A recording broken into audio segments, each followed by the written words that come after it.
remercie la présence des apôtres, pasteurs, prophètes, docteurs, enseignants. Sans oublier les Bokulaka enseignants. Là, ce sont mes frères de l'école. Et je remercie la famille, frères et sœurs présents, enseignés. Je vous dis merci.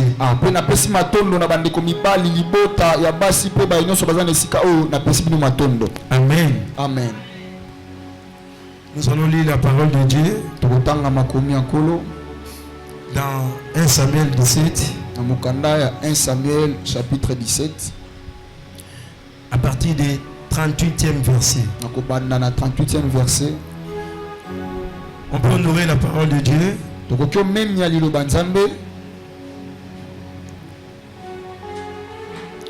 Saoul fit mettre ses vêtements à David. Il plaça sur sa tête un casque de rein. Il est revêtu d'une cuirasse. David saignit l'épée de Saoul par-dessus des habits. Et voulut marcher. Il n'avait pas encore essayé. Mais il dit à Saoul, je ne peux marcher avec cette armée. Je ne suis pas à continuer. Parole du Seigneur. Acclamons la parole de Dieu. Acclamons la parole de Dieu. Directement, je prends Ephésiens 6. À partir du verset 12. Car nous n'avons pas à lutter contre la chair et le sang, mais contre les dominations, contre les autorités, contre les princes de ce monde de ténèbres, contre les esprits méchants dans les lieux célestes.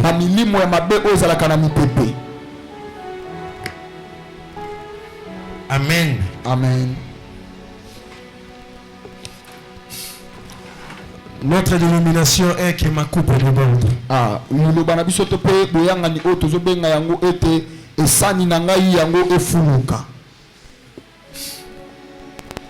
Seigneur, Kolo, parle. Loba. Seigneur, Kolo, fais déborder nos coupes. Que l'homme Jonathan David disparaître. Et que toi tu apparais. Amen. Amen. Notre dénomination est que ma coupe déborde. Que ma coupe déborde. Que ma coupe déborde. On peut se demander pourquoi la coupe doit déborder dans nos vies. Pourquoi la coupe doit déborder dans ma vie? Mais moi j'ai déjà tout. Moi j'ai l'argent. Moi presque tout mérité. Mais pourquoi la coupe doit déborder dans ma vie? Pourquoi la coupe de ma destinée doit déborder? Et je sais bien que tout le monde se pose cette question. Quand nous parlons de que ma coupe déborde, certains voient l'onction, d'autres voient la puissance, d'autres voient la foi. Et chacun de nous a une manière de voir par rapport à sa saison. Donc il a besoin que sa coupe déborde par rapport à sa saison. Il a besoin que sa coupe déborde par rapport à un objectif. Avant que je puisse toucher vraiment à notre thème, c'est important pour moi de mettre des bases. Ces bases vont nous permettre que nous puissions prier avec sérieux. Prier avec précision. Parce qu'à un moment donné, nous prions, mais nous ne savons pas quoi demander ou quoi prier. Souvent nous venons dans des programmes sans pour autant comprendre l'esprit qui est derrière les programmes. Même la prière est que tu puisses comprendre l'esprit du programme. Je prie que tu puisses comprendre l'esprit du message. Parce que l'esprit du message, ça va te donner une certaine position. Ça te permettra de te mettre à une certaine position. Amen. Amen. Amen. Amen. Lorsqu'on parle de la coupe, certains voient l'huile. Parce que lorsqu'on parle de l'onction, l'onction est exprimée par rapport à l'huile. L'huile, c'est une capacité à une personne à briller. C'est une habilité d'une personne. C'est une façon de faire d'une personne. Il y a d'autres mamans, sa manière de faire, elle peut travailler dans sa maison, elle peut nettoyer sa maison, mais sa manière de nettoyer est différente. C'est ça une capacité. Tout le monde peut toucher le son, mais quand je touche le son, c'est différent. C'est une manière de faire. Tout le monde combat Goliath, mais quand David vient combattre Goliath, c'est différent. Mais Eliab aussi était là en train de combattre Goliath. Saül aussi était là assis dans sa chaise en train de combattre Goliath.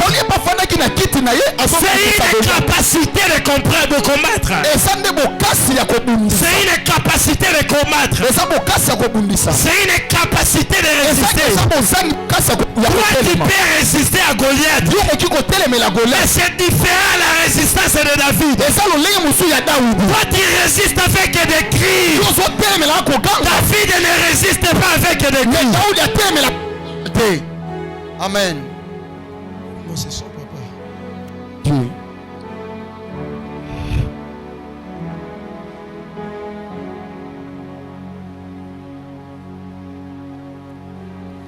Sans te mentir, s'il faut mesurer la capacité de Goliath, je te dirais Goliath pèse 1000 litres. 1000 litres de citerne d'huile. 1000 litres 1000 litres. 1000 litres. Goliath pèse 1000 litres d'huile. Goliath a pesé 1000 litres d'huile. 1000 litres d'huile de citerne. Vous voyez des citernes que nous mettons parfois au-dessus de la maison. Goliath pèse 1000 litres de citerne. Ça c'est la première base. Et le jeune homme David, naturellement, il pèse que 5 litres. Comment expliquer qu'une personne qui pèse avec une quantité de 5 litres d'huile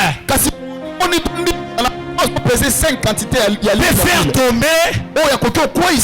faire tomber une citerne de 1000 litres? Ça c'est la première base. Il faut que la coupe déborde. Lorsque la coupe déborde, un récipient de 5 litres dépassera la quantité de 1000 litres de citerne. Il faut que la coupe déborde dans ta vie. Pour que la loi qui a vaincu toutes les personnes de ta famille est porte. Il faut que la coupe déborde dans ta famille. Pour que la loi qui a humilié tes parents tombe.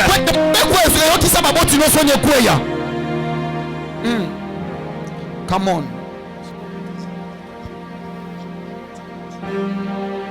J'ai besoin de ça, papa. C'est un programme de prière. Comment expliquer un jeune homme qui pèse 5 litres d'huile? Il peut faire tomber une citerne de 1000 litres. Ça c'est lorsque le bidon de 5 litres commence à déborder. Parce qu'il y a une provision céleste. Il va faire descendre de l'huile. Il va faire descendre de l'huile. Jusqu'à ce que l'huile va commencer. 1 litre. 2 litres. 3 litres. 4 litres. 4 litres. 5 litres. 6 litres. 7 litres. Comment les gens dorment de 5 litres? Comment ça devient 10 litres? Comment une maman de 20 litres? Comment ça devient 30 litres? Comment une maman de 50 litres? Comment ça devient 500 litres? Comment? Depuis les litres. Il faut que la coupe déborde pour que Goliath de ta destinée tombe.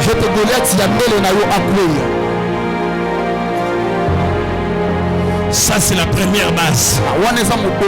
Aujourd'hui on a compris l'utilité de que ma coupe déborde. Ce n'est même pas l'argent. Ce n'est même pas toi là qui se dit je n'ai pas étudié. Je n'ai pas les qualifications pour arriver. C'est une question de débordement. Même si tu ne connais rien, même si tu n'as pas de diplôme, même si dans ta famille personne n'a reçu, le problème c'est le débordement. Le problème c'est de rester à sa présence. Le problème c'est le débordement. Être un récipient de 5 litres, et tu peux faire tomber le récipient de 1000 litres. Yes.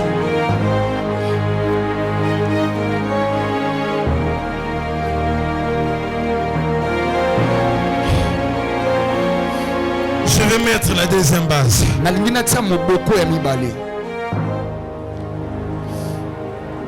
Je vais mettre la deuxième base.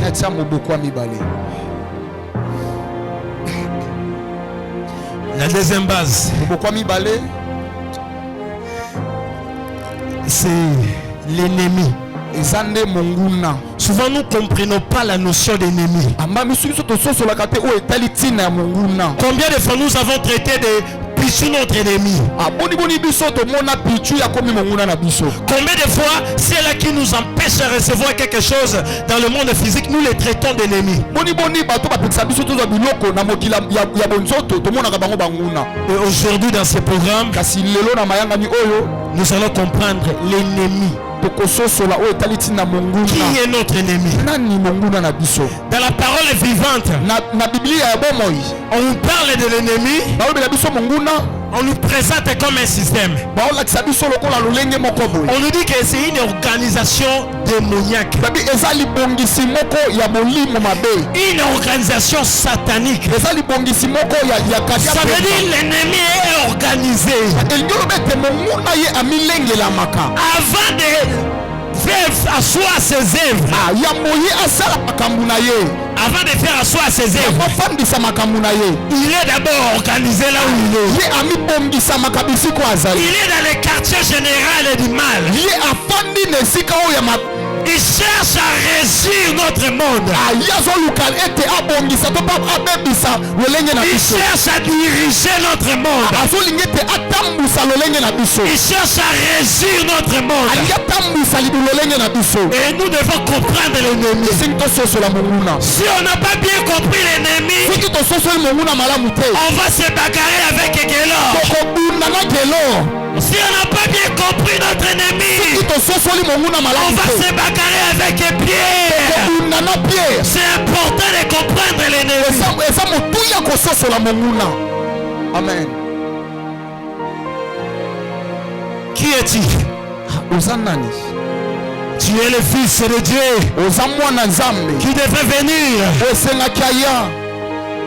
Ah, cela ne vient pas de toi. Cela vient de Dieu. Cela ne vient pas de toi. Cela vient de mon Père. Pierre Amati Mapeka. Quelques secondes. Je dois mourir. Toi, petit, viens ici. Je suis plus âgé que toi en âge. Pierre reprit Jésus. Tu ne mourras pas. Jésus regarda Pierre. Il dit à Pierre, arrière de moi Satan.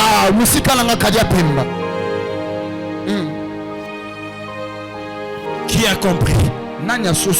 Combien tu as chassé Pierre dans ta vie? Tu as chassé plusieurs pierres dans ta destinée. Ce matin, je suis venu te dire, il n'est pas question de chasser Pierre. Il n'est pas question de chasser Pierre. Il est question de garder Pierre. Il est question de chasser les satans. Il est question de chasser l'ennemi. Il est question de chasser Satan dans ta vie. Combien de fois tokangela bandeko bakanda? Combien de fois les familles sont divisées à cause de simples querelles? Combien de fois les familles sont déchirées à cause de simples querelles? Aujourd'hui il y a des divorces partout à cause de simples querelles. Oh, ce n'est pas Pierre que tu dois chasser, c'est le Satan que tu dois chasser. Amen. Il fallait comprendre l'ennemi. On a chassé beaucoup d'amis. Oh, on a chassé beaucoup d'amis. Au lieu de prier avec lui. J'ai besoin de toi. Monte vraiment. Monte avec moi, papa.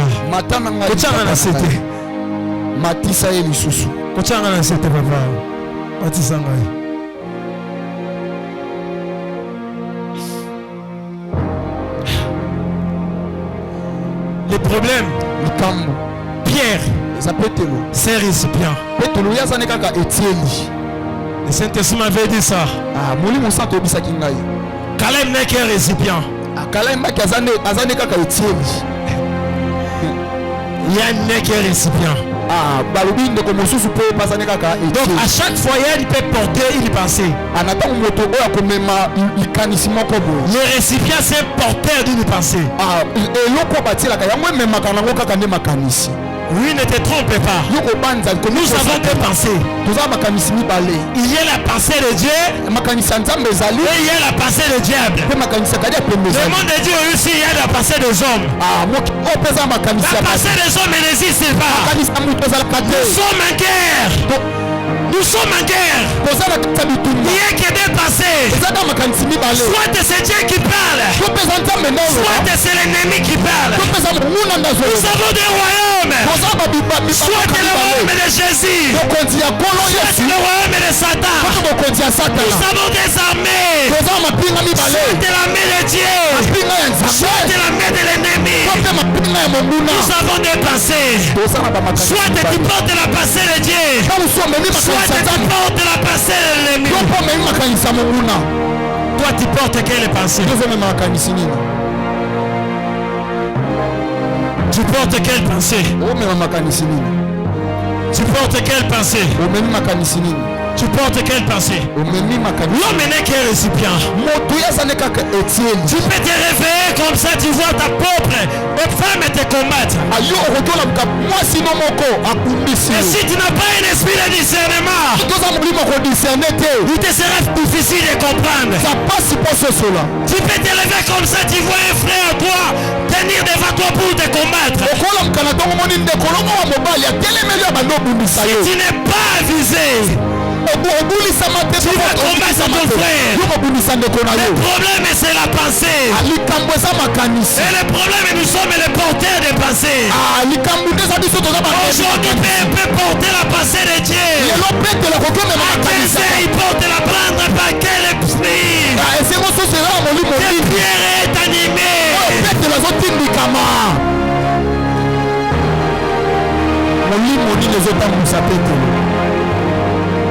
Amen. Amen. Si ce n'est pas Dieu qui exerce, c'est une impression. C'est que c'est qui? Si ce n'est pas Dieu qui exerce, c'est une impression. C'est qui? Si ce n'est pas Dieu qui fait t'humilier pour te ramener à la gloire, c'est qui?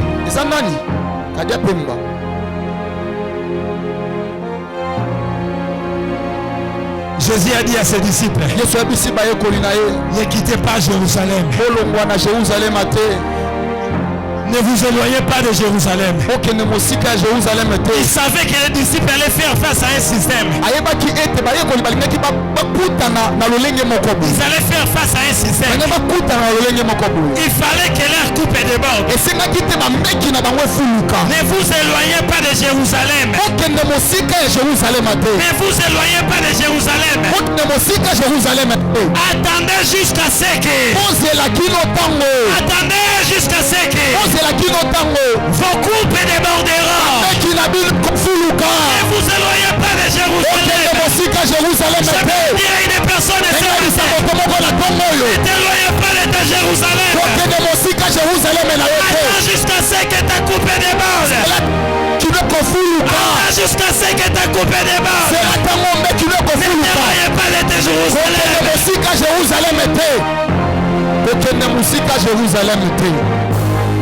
Amen. Oh Seigneur. Goliath est venu.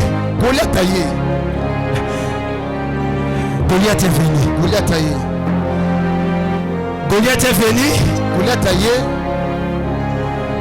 Il impose des conditions de vie. Il impose la manière de vivre. Et tout le monde est d'accord avec les conditions de Goliath. Tout le monde accepte le système que Goliath a établi. Parce que lorsqu'on accepte un système, ça devient une loi établie. Quand on fait une proposition de système, quand on accepte cette proposition, ça devient une loi établie. Parce que tu as accepté ce système, ça devient une loi irrévocable. Goliath est venu imposer un système. Le combat c'était pas entre les individus, mais Goliath a imposé le style de combat. Goliath a imposé le style de combat. Donne-moi un homme que je puisse me combattre avec lui. S'il me fait tomber, nous allons vous assujettir. Nous allons nous agenouiller. Mais si moi je combats cette personne, si moi je gagne cette personne, vous serez assujettis. Vous serez assujettis. Vos enfants seront assujettis. Vos diplômes seront assujettis. Vos familles seront assujettis. Ça veut dire que nous acceptons. Nous acceptons le système. Saoul ne savait pas que il était en train d'accepter une loi établie. C'est comme ça que nos grands-parents ont accepté le système. Le système aujourd'hui qui nous font mal. Ils ont accepté le système. Ils bloquent la destinée des enfants. Ils ont accepté le système. Ils bloquent le travail des enfants. Ils ont accepté le système. Ils bloquent la destinée des enfants. Ils ont accepté le système. Amen. Gloire à Dieu. Le système que tu acceptes devient une loi. Quel est le système qui règne dans ta famille? Le système qui empêche tout le monde d'avancer. C'est quoi le système que tes parents ont accepté? C'est quoi le système que tes parents ont accepté? Suis-moi bien. C'est quel système? Quel système? Ton parent a accepté. Quand on accepte le système, ça devient une loi. Quand ça devient une loi, ça devient un héritage. Ça devient un héritage. Ça devient un héritage. L'héritage, ça devient un héritage.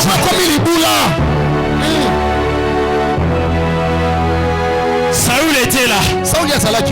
Israël était dans les doutes. Mais lorsque l'Éternel nous avait proposé, lorsque le Seigneur nous avait proposé son système, mais il nous avait parlé. Le problème est fait que Dieu, quand Dieu veut mettre en place un système, Dieu informe. Dieu informe. La puissance de la grâce. Moïse. Nous avons Moïse. Moïse, c'est un système de Dieu. Israël a connu 3 systèmes. Israël a connu Moïse comme système. Israël a connu Aaron comme système. Israël a connu David comme système. Amen. Et Samuel était dans son coin.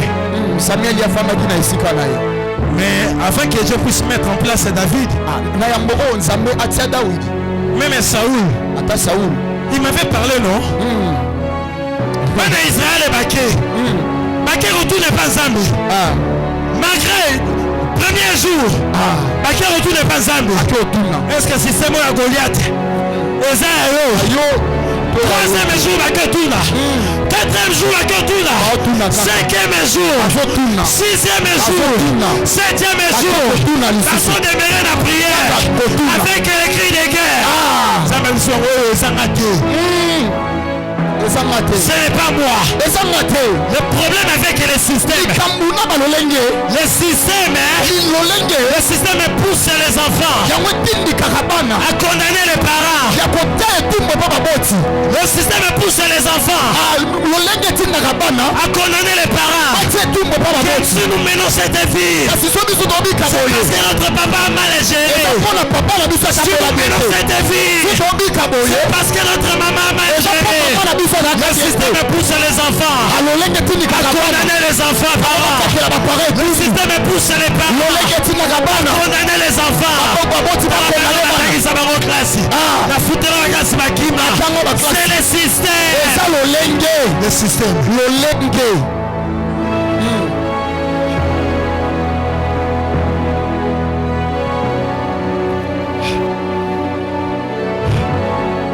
Le système pousse les enfants à condamner les parents. Les enfants oublient que même les parents ont hérité. Même nous-mêmes, nous avons hérité nos enfants. Nous avons trouvé ces choses. Le système pousse le peuple à condamner Saoul. Le peuple commence à condamner Saoul.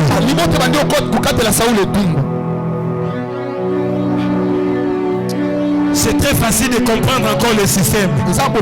Quand on peut expliquer dans un pays, il y a des pays avant d'être nommés,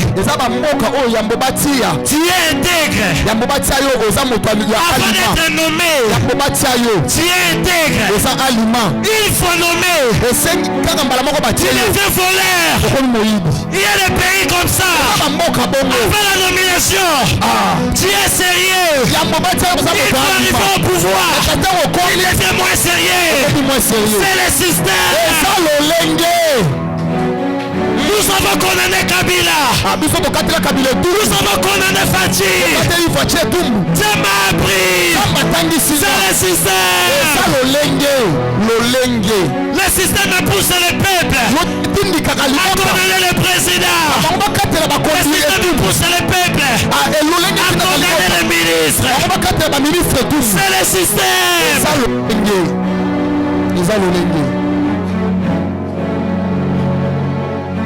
Ce qui est bizarre avec le système, Ce qui est bizarre avec les systèmes. Ce qui est bizarre encore avec les systèmes. Là, moi, je refuse que ce soit mon partage. Le système est fait. Il fait récolter ce que tu n'as pas semé.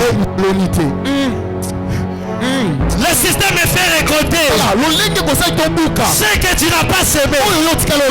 Ah, il y a un jeune homme qui a semé les études pour l'extérieur, pour étudier, pour avoir un travail. Un jour, il se retrouve chômeur. Pas parce qu'il n'y a pas de travail, parce que le système le lui impose.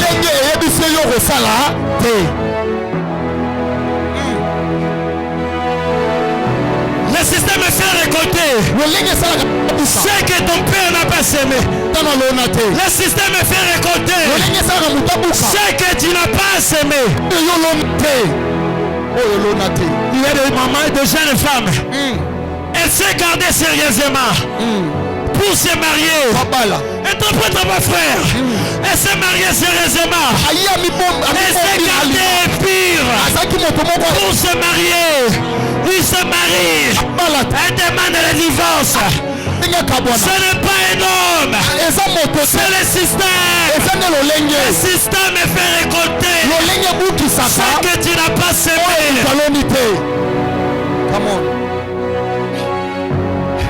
Est-ce qu'on peut prier? Est-ce qu'on peut prier? Oui, les batailles ici. Qu'une personne à la batterie arrive. La personne à la batterie arrive. Est-ce qu'on peut prier? Je ne sais pas moi qui que tu récoltes. Je ne sais pas ce que le système est fait récolter. Je ne sais pas ce que le système est fait récolter. Mais aujourd'hui, que tout ce que le Père n'a pas planté dans ta vie, que tout ce que le Père n'a pas planté dans ta vie, soit déraciné et jeté à la vie. Soit déraciné et jeté à la vie. On se met à ma moko. On se samela. Et ceux qui ont déraciné.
Tu peux te mettre.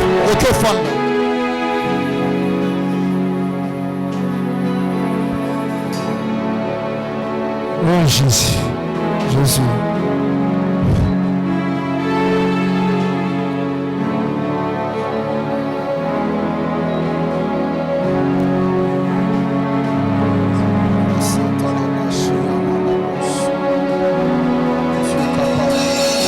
Le problème avec le système. Le problème avec le système. Le système nous fait de notre vie un panneau indicateur. Passons avec moi. Le système est fait de notre vie un panneau indicateur. Quand Quand tu vois la vie de Gelor, tu peux dire clairement, oui, son papa aussi était comme ça. Donc quand on voit la vie de Jonathan, mais ces choses ici, son père aussi était comme ça. Quand on demande à un ancien de la famille, regarde la direction que Jérémie est en train de prendre. L'ancien de la famille était Nira, mais son père aussi était comme ça. Mais son grand-père aussi était comme ça. Le système fait de nos vies un panneau indicateur. Si tu veux comprendre le passé de ta famille, regarde ce qui dit dans ta vie.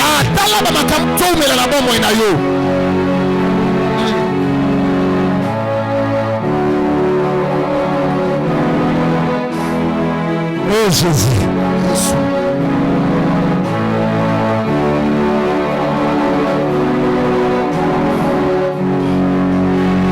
S'il y a quelque chose qui fait mal, l'ennemi sait dissuader sa présence. L'ennemi sait dissuader sa présence.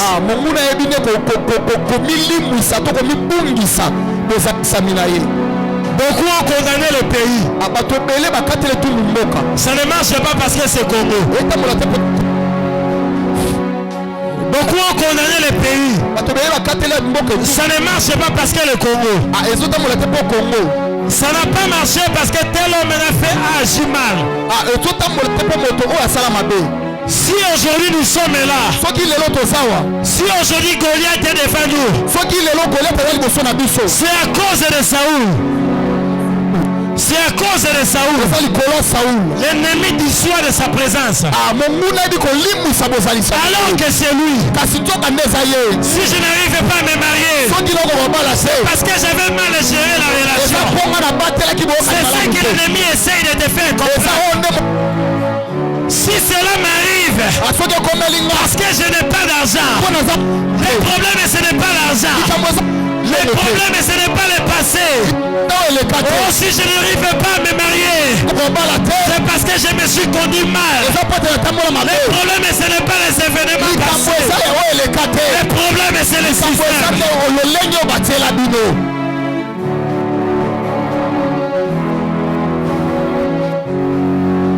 Ah, le système. Le système fait mal. Saoul va dire à David, mon enfant, tu es tellement petit. Tu es petit. Tu ne peux pas nous combattre. Saoul savait que Goliath pesait 1000 litres. Il savait qu'aussi David pesait 5 litres. Sois avec moi. Viens. Sois avec moi, mon frère. Saoul va faire proposition à David. Tu ne peux pas nous combattre. Il est plus grand que toi. C'est un homme de guerre. Prends mes vêtements. Il faut quelque chose. Il faut plus qu'un berger. David, tu m'as dit que tu as combattu dans la forêt. Mais il faut plus qu'un berger. David, tu m'as dit que tu es pasteur. Ce matin, il faut plus qu'un pasteur. Oh, David, tu m'as dit que tu es une femme de prière. Ce matin, il faut plus que femme de prière. Oh, je suis un prophète. Je sais voir en avance. Il est question de plus qu'un prophète. Il est question de plus qu'un prophète. Il est question de plus qu'un prophète. Et Saoul va donner à David ses vêtements. David revêtit ses vêtements. La Bible dit Saoul, David a voulu marcher. Ça pesait. Ça pesait tellement. Ça pesait tellement. Le statut du roi pesait tellement. Le statut du pasteur pesait tellement. Le statut du licencié pesait tellement. Il faut plus qu'un licencié. la grâce de Dieu. Il faut la grâce de Dieu. Il faut plus que pasteur. Il faut la grâce de Dieu. La grâce de Dieu. La grâce de Dieu.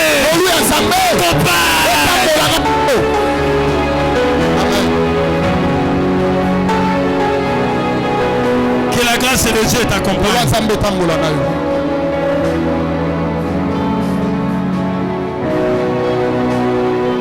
Que la grâce de Dieu t'accompagne. Les problèmes avec le système. Le système a pour objectif de nous humilier. Ça c'est le système. Le système établi a pour objectif de nous humilier. Ami Bombakach. C'est quoi ça? Elle s'était gardée pire. Aujourd'hui il est où? Il avait dit que lui. Aujourd'hui il est où? Ça c'est le système. Le système a pour objectif de s'humilier. Regardez, il est pasteur. Mais il est divorcé. Regardez, il est pasteur. Mais il est pauvre.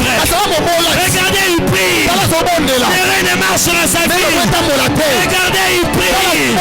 Mais il n'a pas d'argent. Regardez, il prie. Il n'a pas de travail. Regardez, il prie. Rien ne marche dans sa vie. Regardez, il prie. Le système a pour objectif de nous humilier. J'aime avec mon Dieu. Tu peux m'humilier 39 jours. Tu peux m'humilier 39 jours. Le 40e jour. L'humiliation que papa n'a pas prévue. L'humiliation que papa n'a pas prévue. L'humiliation que le papa n'a pas prévue. Va tomber. Je parle à une personne de ce matin. L'humiliation que Dieu n'a pas prévue. Va tomber ce matin. L'humiliation que Dieu n'a pas prévue dans ta vie. Va tomber ce matin. La honte que Dieu n'a pas prévue dans ta vie. Va tomber ce matin. L'humiliation que Dieu n'a pas prévue dans ta vie. Va tomber ce matin. Et ça la bateau. Ça va prévoir être dans la pauvre. Ça c'est vrai. Mais le système est en train de humilier.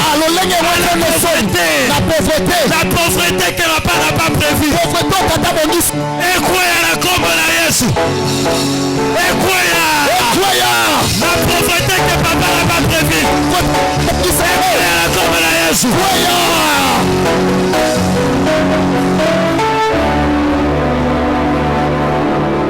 Jésus. Le système a pour objectif de nous faire humilier. La pauvreté que Dieu n'a pas prévue. Que ça tombe au nom de Jésus. Alléluia. Le célibat que papa n'a pas prévu. Que ça tombe et c'est mal. La mort que papa n'a pas prévu.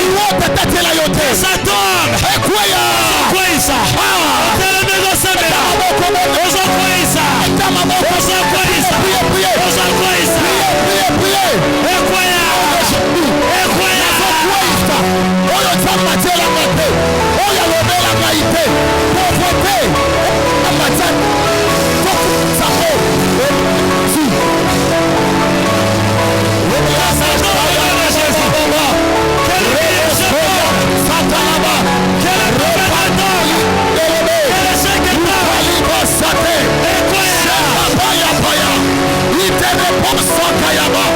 Je suis en train de faire tomber. On écoute un ballon de ma matin. La combo na Yesu.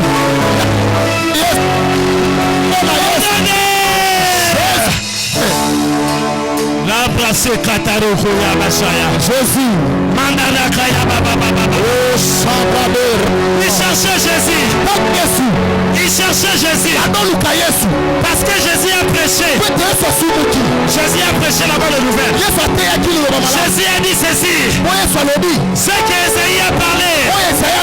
C'est ce qui s'est accompli aujourd'hui. La Bible dit. Ils vont conduire Jésus. Ils vont conduire Jésus. Ils vont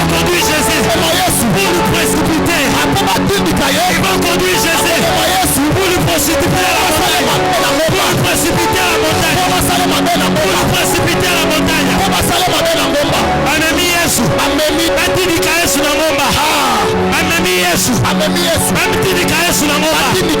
Eza na like 4. Bazomema Yesu. Doza motalokuta. Tozobwaka Yesu. Ils sont en train d'amener Jésus. Pendant qu'ils amenaient Jésus, Jésus passa au milieu d'eux. Jésus passa au milieu d'eux. Tu passeras au milieu d'eux. Tu passeras au milieu d'eux. Ton mariage ne sera pas précipité. Ta santé ne sera pas précipitée. Ton ministère ne sera pas précipité. Ta santé ne sera pas précipitée. La vie de tes enfants ne sera pas précipitée. Je passe Alléluia. Je ne sais pas si je parle à qui. Au lieu qui peut-être déclaration bientôt. Je ne sais pas si je parle à qui. Écoute, ils ont amené Jésus. Ils ont amené Jésus pour précipiter Jésus. La Bible dit Jésus passa entre eux. Jésus passa entre eux. Il veut te précipiter où? Où il veut précipiter ton ministère? Où il veut précipiter la vie de tes enfants? Où il veut précipiter ta santé? Où ils ont précipité ton travail? Jésus comme un homme de Dieu. Tu passeras au milieu d'eux. Tu passeras au milieu d'eux. Tu ne seras pas précipité. Tu ne seras pas précipité.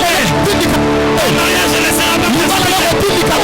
Ta santé ne sera pas précipitée. Ton travail ne sera pas précipité. Ton travail ne sera pas précipité. Ton voyage ne sera pas précipité. Ton ministère ne sera pas précipité. La vie de tes enfants ne sera pas précipitée. Qu'il te soit fait. Qu'il te soit fait. Selon ta foi. Yes. Zamba biso atikala kambaki. Zamba biso atikala kiriba. Bakotikala kiriba. Nalobi yango bakotikala kiriba. Oh matuto kangaki. Abimi ndenge nini. Bakotikala kiriba. Sous sa voie Dieu. Oh etikala bato kiriba. Bakotikala kiriba. Abimeli wapi? Akuta robima wapi? Tokangaki mbongo na ye. Azwi ndenge nini. On avait bloqué ton travail. Comment il s'est sorti? Mais on avait bloqué tous les hommes de la famille. On avait donné la richesse seulement aux femmes. Mais comment les hommes commencent à avoir l'argent? Tu passeras au milieu. Tu passeras au milieu. Tu passeras au milieu. Tes enfants passeront au milieu. Tu passeras au milieu. Come on.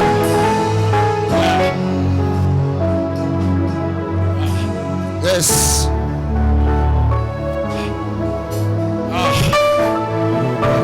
Merci.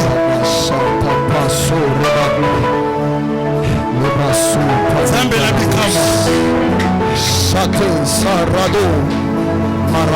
Ils t'ont laissé étudier. Ils ont dit travailler. Travailler, on va voir. Deviens licencié. Comment non licencié? Travailler, tu vas voir. Ils t'ont laissé le temps de prier. Prier. On va voir les résultats.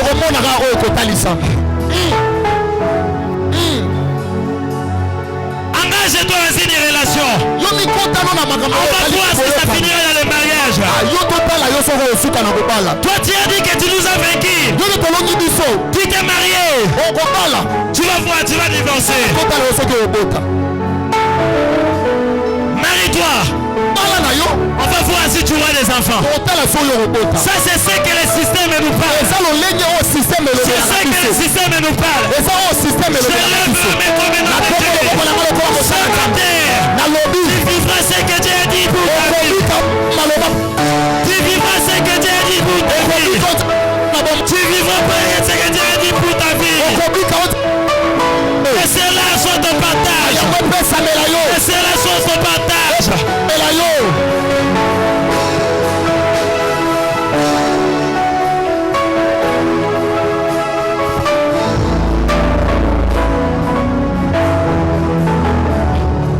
J'ai une histoire. Si tu te sens que tu dois prier, prie-toi, prie. Parce qu'il est présent.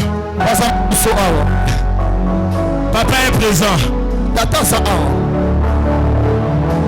Le ciel est déjà ouvert. Même pendant que je suis en train de parler de cette histoire, papa est déjà là. Je connais un papa. J'ai connu un papa. Il fit mon encadreur. Il fit mon encadreur. Avant de me marier, il m'avait encadré. Vous avez donné le cours de gestion de conflits et de gestion de conflits et de gestion de conflits, pardon. Le cours de gestion de conflits. Et puis même les régimes matrimoniaux. C'est un papa sérieux. C'était un papa sérieux. Juste après notre mariage,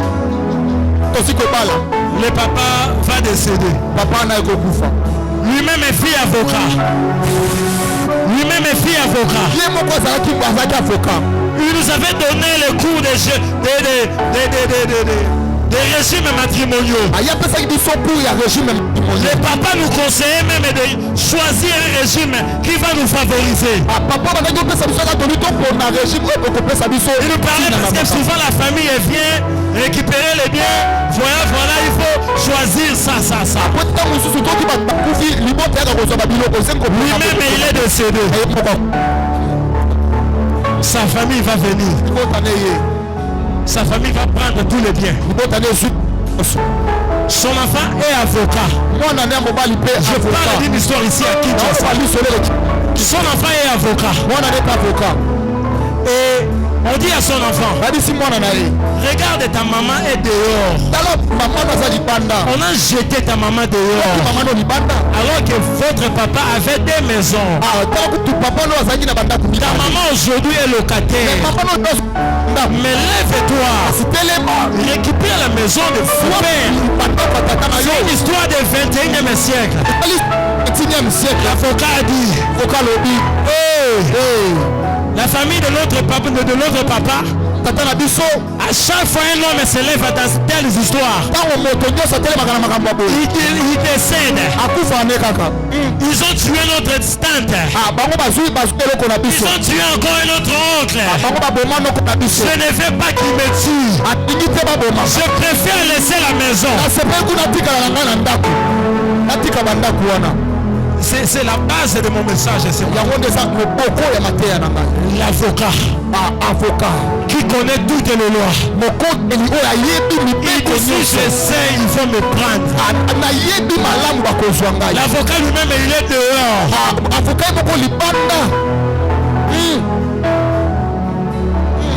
Jésus a dit, quand j'y reviendrai,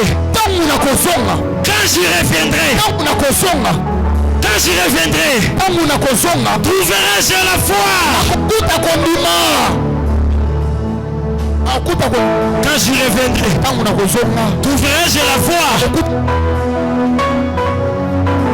L'attente de cet avocat-là est aussi ancienne dans une église. Et il a bien affronter la famille. Sinon ils vont aussi le tuer. Regardez les chrétiens. Les chrétiens absèdent. accepte d'être humilié par la sorcellerie. Nous sommes devenus quelle forme de chrétiens qui acceptent d'être dominés par les satans, qui acceptent d'être dominés par les sorciers. Jésus a dit, quand j'y reviendrai, trouverai-je la foi? J'ai vaincu le péché. Le péché, ce n'est pas un problème. Satan, ce n'est pas un problème. J'ai vaincu le péché. Mais quand j'y reviendrai, trouverai-je la foi?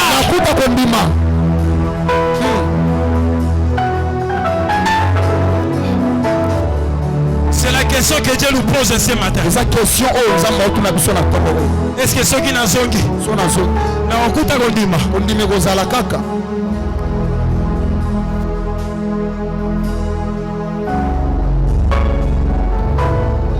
qu'il y aura encore des méchants que Shadrach, Abednego, qui accepteront de passer par les feux? Est-ce qu'il y aura des méchants que Shadrach, Abednego, qui accepteront de passer dans les feux? Juste pour moi. Est-ce qu'il y aura des éléments du Roche qui accepteront de combattre pour les foyers? Est-ce que ma maman Roland du Roche il y aura encore des Olangi qui vont combattre pour les familles? Même avec ceux qui seront face au divorce. Aujourd'hui, la pauvreté, tout le monde y a zaza.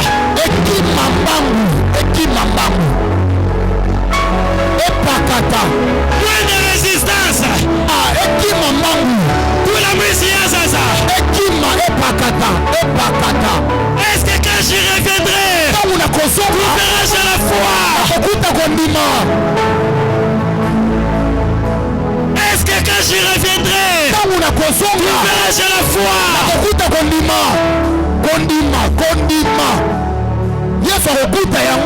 Des femmes qui diront, Papa Kimindako, mais moi je reste ici. Je prie jusqu'à ce qu'elle vienne. Papa Kimindako, mais je ne permettrai pas le divorce. Je reste ici.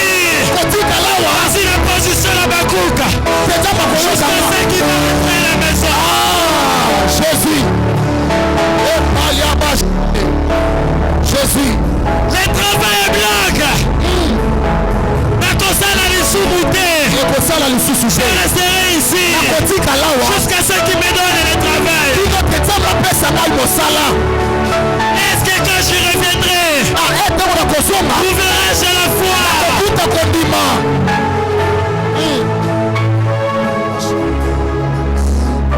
Même là où il n'y aura pas d'enfants, même là où il n'y aura pas d'enfants, mais les saints qui diront, même à mon attente je fâtera.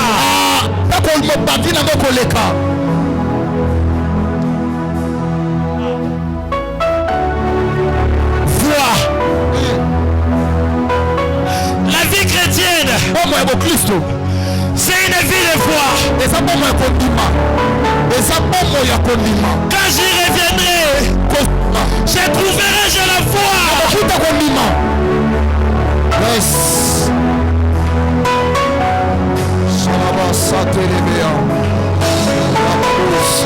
Quand j'y reviendrai, je trouverai la foi. Dans le ministère, qui t'avais-je? Mais il a déjà dit, moi Dieu m'a donné Kinshasa.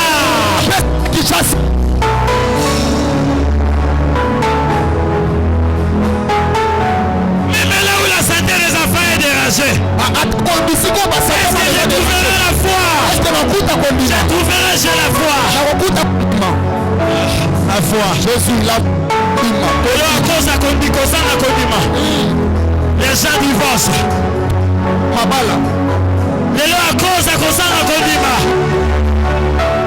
Les gens quittent leur destinée. Les gens Yes. Jésus. Kaka pa on a avec qui résistance est moqué. Otiki. Jésus. Come on. Salut. Monte mon frère.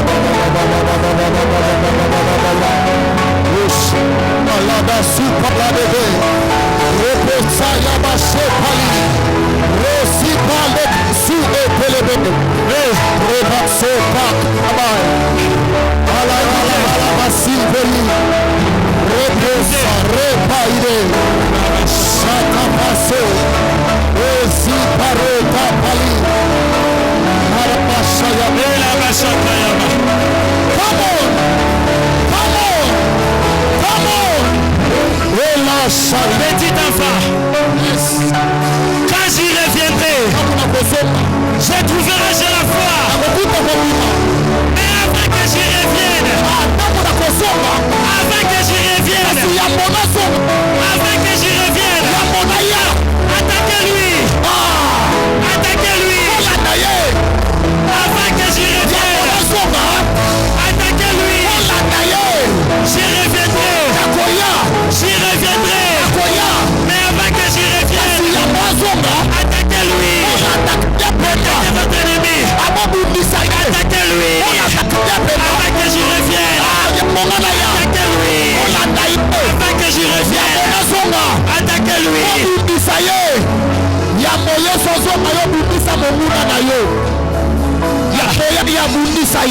Écoutez. Come on. Écoutez. Parce qu'on va prier. Petit enfant.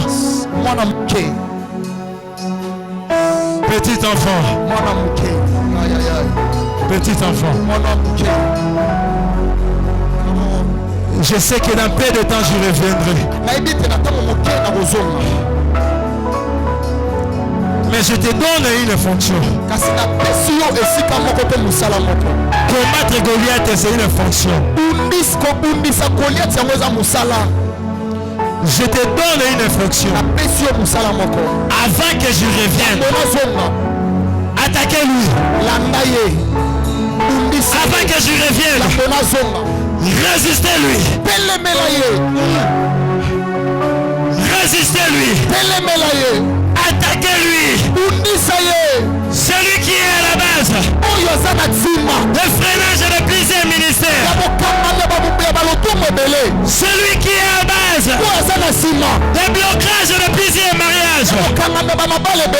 Celui qui est cause de plusieurs freinages de vie. Avant que je revienne. Avant que je revienne. Attaquez-lui. Attaquez-lui. Avant que je revienne. Attaquez-lui. Celui qui est dans vos maisons. Celui qui dérange vos maisons. Celui qui dérange vos ministères. Celui qui dérange vos finances. Attaquez-lui.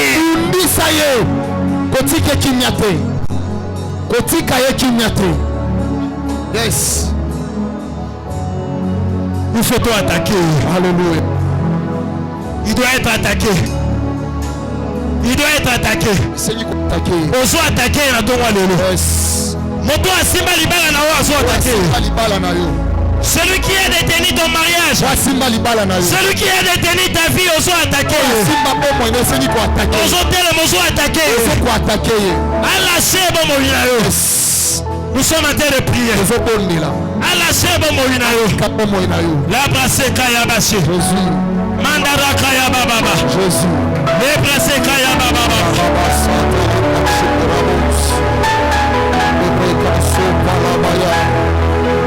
Oh Jésus. Est-ce que vous mettez la main au Zobondela? Mandara kaya basheka. Le brasse kaya baba.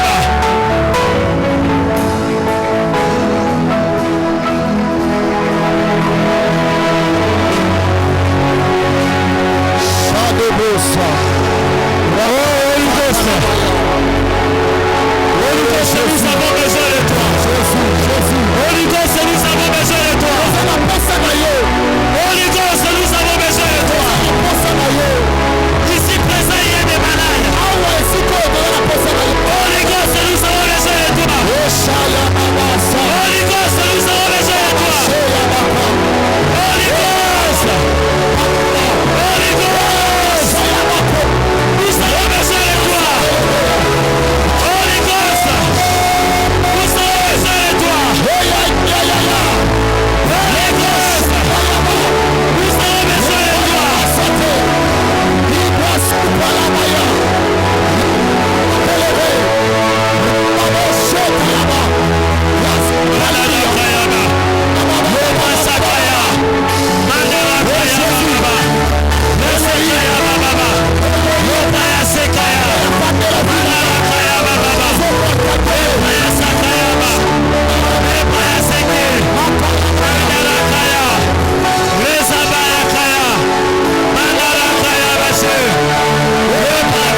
de Jésus.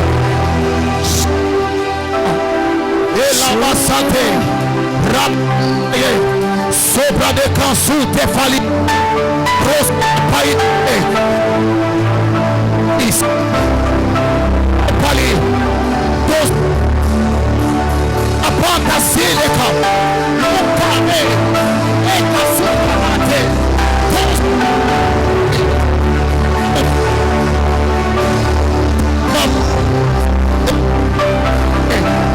Marabasata labaya. Holy Ghost, nous avons besoin de toi. Saint-Esprit, le moment est venu.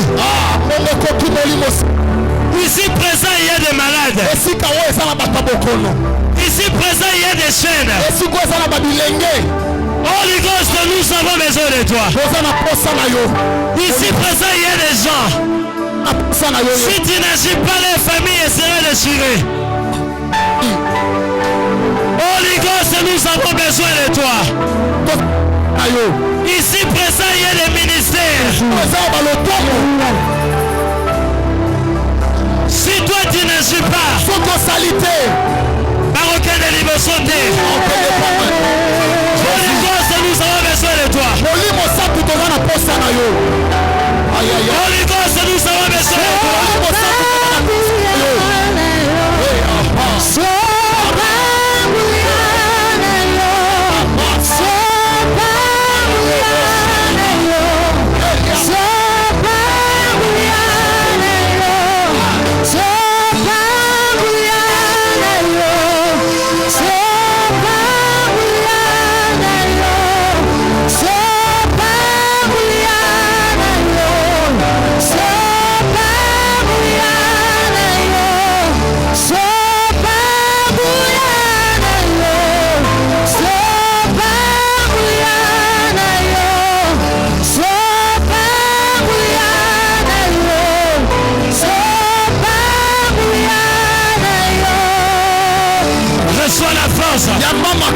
Reçois la force et avance.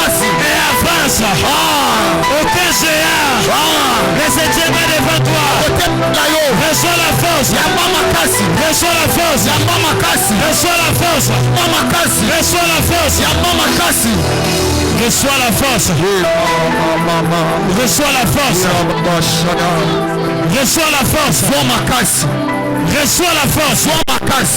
Reçois la force. Reçois la force. Reçois la force. Je ne sais pas si je parle à qui. Je ne sais pas qui je parle à qui. Reçois la force. La force que tu manquais. Reçois la force. La force que tu manquais. Reçois la force. Il est le Saint-Esprit. Il est le Saint-Esprit. Il est le consolateur. Il est en train de consoler une vie ce matin. Un cœur déchiré est en train de te consoler. Un cœur déchiré est en train de recevoir la consolation de Dieu.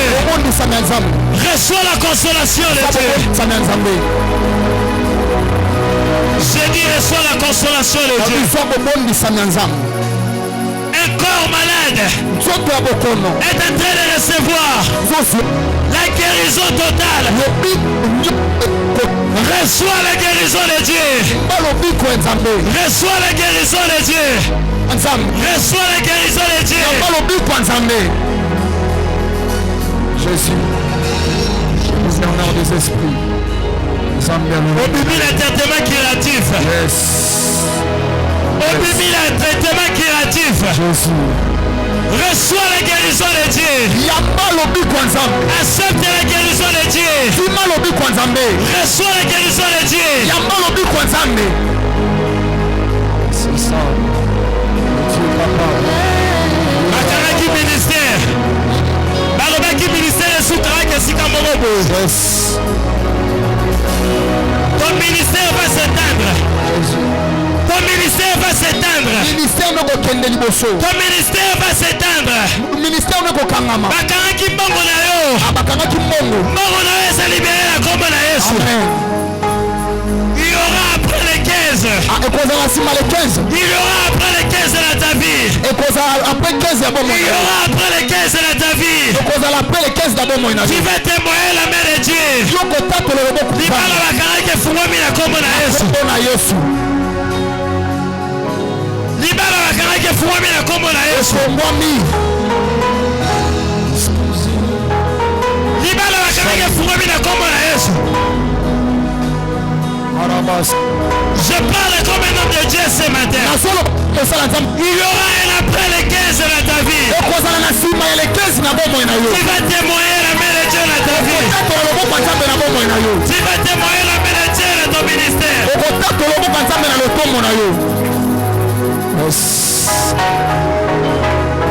Jésus. Moto bapekisaki atambola. Atambola na kombo na Yesu. Tambola au nom de Jésus. Nazopesa mitindo na libota ya papa na yo. Mobeko eboya yo tambola. Mobeko eboya bonga. Ekoya towa lelo. Au nom de Jésus-Christ. Kata zero yaki lelo. Ekoya na kombo na Yesu. Kata ndeko yote makolo na sikoyo. Mobeko wana ekoyi na kombo na Yesu. Arabasata labaya. Rababashe raba. Irabosa telebe. Mande brakaso kala. Okobota lisusu. Okobota lisusu. Alléluia. Alléluia. Tu affronteras encore. Okobota lisusu. Tu affronteras encore. Yokobota lisusu. Tu affronteras encore. Okobota lisusu. Je ne sais pas si cette parole est pour qui. Naibite so linobeza. Tu affronteras. Okobota. Tu affronteras. Okobota. Tu affronteras le travail. Okobota lisusu. Tu affronteras le succès. Okobota ba succès. Tu affronteras le travail. Tu affronteras une église. Tu affronteras. Tu affronteras les voyages. Tu affronteras.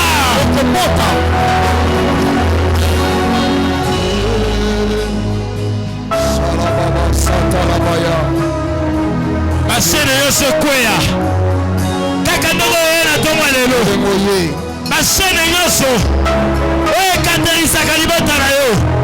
Ekatana na kombo na Yesu.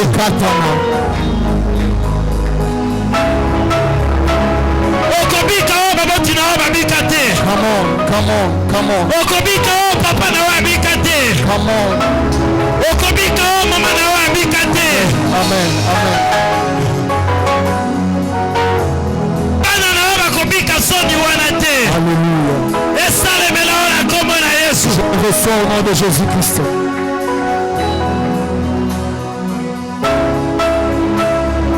Yo okobala. Okozwa complication ya kobota te. Balobaki yo okozwa complication ya kobota. Okozwa complication ya kobota te. Nalobi okozwa complication ya kobota te. Je suis en train de parler à une femme. Okozwa complication ya kobota te. Okobota na kimia. Okobala okobota. Okobota na kimia. Yes.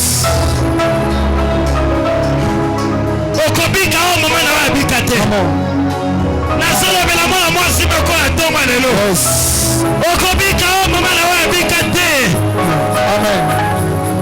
Okobika yango te.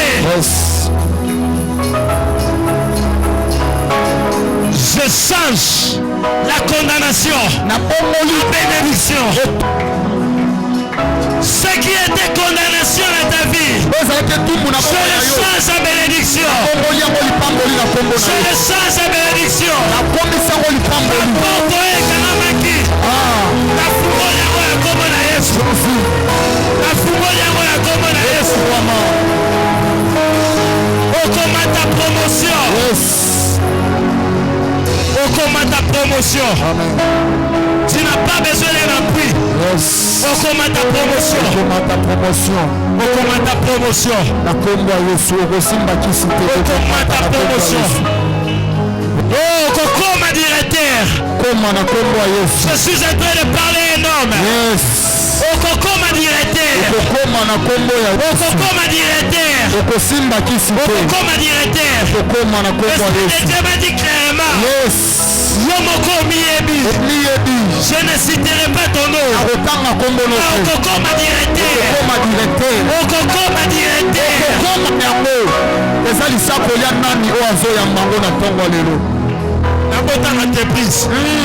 Mais toi-même tu connais. Okokoma directeur. Okokoma qui la sima. Mais Okokoma directeur.